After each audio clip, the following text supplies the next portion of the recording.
ফিরলেন, খারাপ করলেন। জাকের, সোহানরাও বাজে পারফরমেন্সের কারণে বাদ পড়ছেন।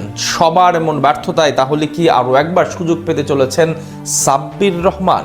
নিউজিল্যান্ডের বিপক্ষে ক্যারিয়ারের একমাত্র সেঞ্চুরি, সেই ব্ল্যাক ক্যাপ সিরিজ দিয়েই আরও একবার জাতীয় দলে প্রত্যাবর্তন করার সুযোগ থাকছে তার। মিডল অর্ডারে আস্থার আরেক নাম হতে পারেন এই পাওয়ার হিটার। সাব্বিরের জাতীয় দলে ফেরার সম্ভাবনা নিয়ে বিস্তারিত থাকছে রিপোর্ট।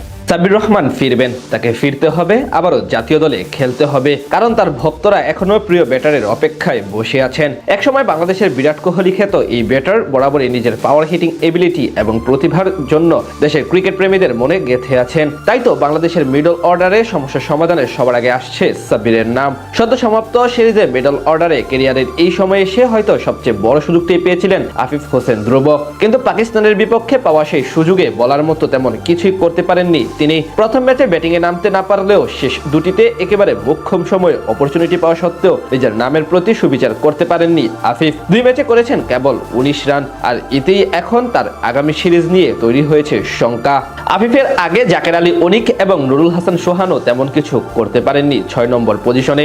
জাকের আলী সবশেষ বিপিএল এবং বিসিএলও আহামরি কিছুই করতে পারেননি। সব মিলিয়ে বলা চলে বর্তমানে টাইগার দলের সবচেয়ে বড় সমস্যা এই মিডল অর্ডার নিয়ে, যেখানে নেই একজন হার্ড হিটার ব্যাটসম্যান যিনি কিনা ম্যাচের সিচুয়েশন বুঝে খেলার সক্ষমতা রাখবেন। ঠিক সেই কারণেই উঠে আসছে সাব্বির রহমানের নাম। বাংলাদেশের ক্রিকেটে এ যাবৎকালে সবচেয়ে বড় প্রতিভার আবিষ্কার সাব্বির রহমান। অপার সম্ভাবনা ও সামর্থ্য নিয়ে আন্তর্জাতিক ক্রিকেটে পা রেখেছিলেন তিনি। 2017 সালে বাংলাদেশে খেলতে এসে সাব্বিরকে বিরাট কোহলির সঙ্গে তুলনা করেছিলেন অজি কিংবদন্তি স্পিনার নাথান লায়ন। 2016 থেকে 2020 সাল পর্যন্ত নিজের প্রতিভার ঝলক দেখিয়ে সবার মন জয় করে নিয়েছিলেন এই পাওয়ার হিটার। দীর্ঘদিন ধরে জাতীয় দলের বাইরে থাকলেও সর্বশেষ বিপিএল এ মোটামুটি ভালোই পারফরমেন্স করেছিলেন তিনি। এর আগে 2025 সালেও নিজের নামের প্রতি সুবিচার করেন ঢাকা ক্যাপিটালসের জার্সি গায়ে।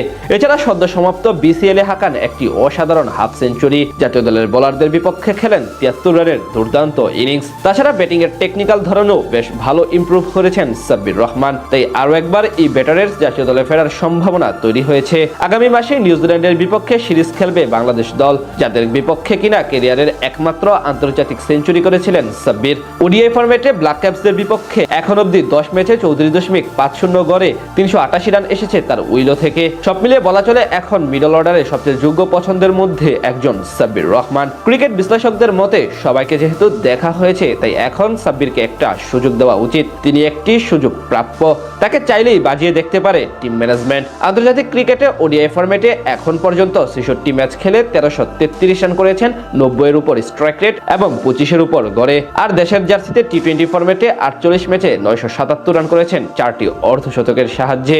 ম্যাচের সিচুয়েশন বুঝে যেমন ধরে খেলতে পারেন, তেমনই পাওয়ার হিটিং এ বেশ দক্ষতা রয়েছে সাব্বিরের, ঠিক যেমনটা এখন প্রয়োজন বাংলাদেশ দলে মিডল অর্ডারে। আর সেই কারণে সাব্বিরকে আরো একবার সবাই জাতীয় দলে চাচ্ছেন। এখন দেখার পালা টিম ম্যানেজমেন্ট আগামী নিউজিল্যান্ড সিরিজেই সেই সাহসী সিদ্ধান্ত নিতে পারেন কিনা।